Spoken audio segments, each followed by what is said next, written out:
Reformasi 1998 lahir dari satu tuntutan besar, kembalikan kedaulatan ke tangan rakyat. Ketika Presiden Soeharto mundur pada Mei tahun 1998, rakyat berharap sistem yang selama puluhan tahun dianggap tertutup akan berubah menjadi lebih terbuka dan berpihak pada masyarakat luas. Saya memutuskan untuk menyatakan berhenti dari jabatan saya sebagai Presiden Republik Indonesia terhitung sejak saya bacakan pernyataan ini pada hari ini, Kamis 21 Mei 1998. Tongkat kepemimpinan berpindah ke B.J. Habibie yang membuka jalan menuju pemilu bebas ke 1999. Dari pemilu inilah lahir MPR baru yang kemudian melakukan perubahan besar terhadap Undang-Undang Dasar 1945 dalam 4 tahap dari 1999 hingga tahun 2002. Namun titik paling menentukan terjadi pada amandemen ketiga tahun 2001. Sebelum 2001, Pasal 1 Ayat 2 berbunyi, kedaulatan adalah di tangan rakyat dan dilakukan sepenuhnya oleh Majelis Permusyawaratan Rakyat. Strukturnya jelas, rakyat, MPR, Presiden. MPR adalah lembaga tertinggi negara. Ia disebut sebagai penjelmaan seluruh rakyat Indonesia.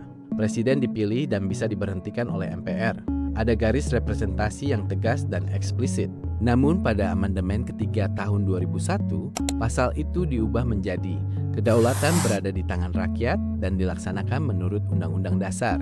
Kalimatnya tampak sederhana, tetapi dampaknya sangat besar. MPR tidak lagi disebut sebagai pelaksana sepenuhnya kedaulatan rakyat. MPR tidak lagi menjadi lembaga tertinggi negara. Semua lembaga menjadi setara. Kedaulatan tetap disebut milik rakyat, tetapi pelaksanaannya tidak lagi diwujudkan melalui satu lembaga representatif tertinggi. Ia menjadi norma dalam teks konstitusi.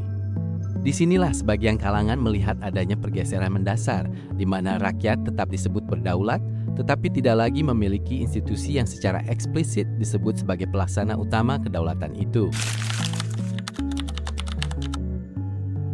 Perubahan itu dilakukan oleh MPR hasil pemilu 1999. Saat amandemen ketiga disahkan pada November tahun 2001, Ketua MPR adalah Amien Rais. Pada periode tersebut, Presiden Indonesia adalah Megawati Soekarno Putri yang menggantikan Abdurrahman Wahid. Proses perubahan konstitusi ini adalah keputusan kolektif lembaga negara saat itu dalam semangat reformasi untuk memperbaiki sistem lama yang dianggap terlalu terpusat. Amandemen ketiga bahkan disusul amandemen keempat hanya dalam waktu sekitar 9 bulan pada 2002. 4 kali perubahan konstitusi dalam waktu kurang dari 3 tahun. Sangat cepat, sangat fundamental, dan mengubah total wajah ketatanegaraan Indonesia. Pada perubahan yang sama, Pasal 6A menegaskan bahwa pasangan presiden dan wakil presiden hanya dapat diusulkan oleh partai politik atau gabungan partai politik. Artinya, jalur pencalonan kepemimpinan nasional menjadi sangat bergantung pada partai. Rakyat memang memilih secara langsung sejak 2004. Namun, untuk sampai ke kertas suara, seseorang harus melalui mekanisme internal partai terlebih dahulu. Dengan struktur seperti ini, ruang rakyat berada pada tahap akhir pemilihan, bukan pada tahap awal pencalonan. Secara hukum, perubahan Undang-Undang Dasar masih dimungkinkan melalui Pasal 37 UUD ke-1945. Syaratnya jelas, minimal sepertiga anggota MPR mengusulkan dan disetujui oleh mayoritas yang memenuhi ketentuan.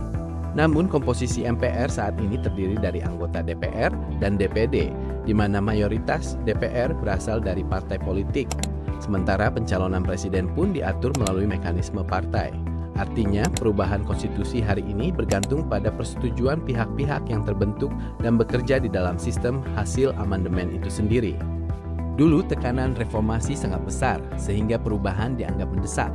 Hari ini sistem berjalan dalam bentuk yang sudah mapan. Secara prosedural, pintunya masih ada. Secara praktik, jalurnya jauh lebih kompleks. Pertanyaan yang muncul kemudian adalah, apakah rakyat benar-benar kehilangan kedaulatan? Secara normatif tidak. Konstitusi tetap menyebut kedaulatan berada di tangan rakyat. Namun secara struktural, pelaksanaan kedaulatan itu tidak lagi diwujudkan melalui satu lembaga tertinggi yang secara eksplisit disebut sebagai penjelmaan rakyat. Kedaulatan menjadi prinsip konstitusional yang dijalankan melalui mekanisme perwakilan dan aturan yang telah ditetapkan. Bagi sebagian kalangan, inilah yang melahirkan kesan bahwa rakyat tidak lagi menjadi pemilik saham langsung negara, melainkan bagian dari sistem yang memeras mereka. Kami ingin